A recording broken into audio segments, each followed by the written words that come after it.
কদর যেন মিস না হয়।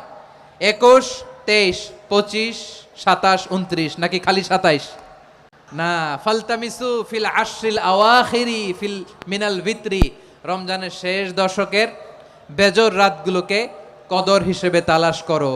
আল্লাহর হাবিব সাল্লাল্লাহু আলাইহি ওয়াসাল্লাম শেষ 10 দিন টানা ইবাদত করতেন, টানা ইবাদত। ইদা জাআল আশরু আহিয়াল লাইলা আইকাযা আহলা ওয়া জাদ্দা ওয়া শাদ্দাল মিজার, সারা রাত জেগে ইবাদতের নজির নবীজির নাই, শুধু রমজানের শেষ দশক ছাড়া। সুবহানাল্লাহ বলেন।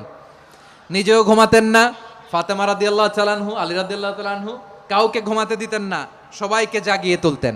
আমরা সারা রাত জেগে ইবাদত করব, রাজি আছেন তো?